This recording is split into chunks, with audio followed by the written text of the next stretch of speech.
Қазақстан арнасында көрсетіліп жатқан әсерлі түрік сериалы «Сезім мен серт» туралы толық ақпаратпен бөлісемін. Бұл сериалдың түпнұсқа атауы «Емин», яғни аудармасы «Ант, уәде». 2019-2022 жылдары түсірілген және барлығы 4 маусым 503 бөлімнен тұрады. Бұл махаббат, отбасы, намыс және берілген серт туралы терең драма. Басты кейіпкері Рейхан. Ол қарапайым ауыл қызы, мінезі жұмсақ, жүрегі таза, өте сабырлы әрі үлкендерге құрметпен қарайтын қыз. Анасы қайтыс болғаннан кейін өмірі әрі қарай қиындай түседі. Бір күні бай әрі беделді адам Хикмет Тархун Райханды Стамбулға шақырады. Ол Райханның анасының ескі танысы болған. Хикмет ауыр дертке шалдыққанын біледі және өзінің ұлы Эмирдің болашағына алаңдайды. Ұлының жауапкершіліксіз еркін өмір сүріп жүргеніне көңілі толмайды. Сондықтан ол Райханнан үлкен өтініш жасайды. Эмирге тұрмысқа шығуын сұрайды. Алғашқыда әрине қыз бас тартады, бірақ Хикметтің жағдайын, оның сенімін ескеріп, соңында келісімін береді. Осылайша олардың некесі махаббаттан емес, уәде мен серттен басталады. Эмир бай отбасының ерке баласы, ол еркіндікті жақсы көреді, көлік айдауды, жылдамдықты, тәуелсіз өмірді ұнатады. Үйлену тіптен ойында жоқ болған. Әкесінің қысымымен некеге келіседі, бірақ іштей қарсы. Сондықтан ол Райханның өз еркімен кетуін қалайды. Алғашқы бөлімдерінде ол Райханға суық, қатал, кейде тіпті әділетсіз болады. Бірақ уақыт өте келе бәрі өзгереді, яғни махаббаттың басталуы. Райхан ешқашан шағымданбайды, ол сабыр сақтап, отбасының абыройын ойлап жүреді.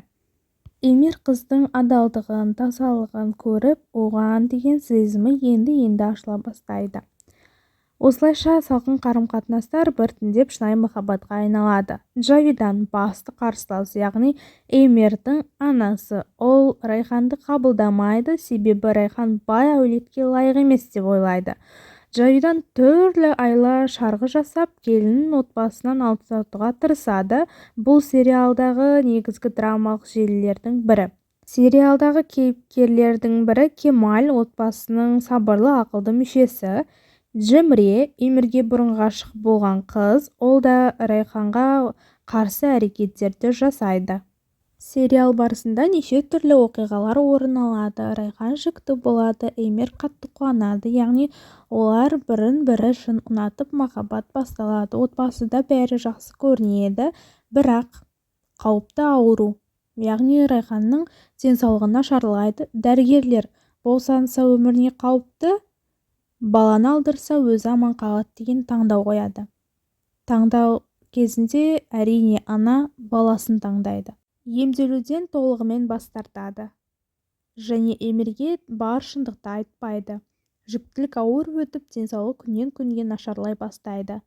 Баласы үшін бәріне шыдайды. Босану барысында Райхан өмірден өтеді, баласы аман қалады. Эмир бұл кезде қатты күйзеліске түсіп, өзін кінәлайды. Райханды ұмыта алмайды, жалғыз және жабық күйінде қалады. Жаңа кейіпкер Гүлпери, яғни Эмирдің өткен өмірмен байланысты қыз еді.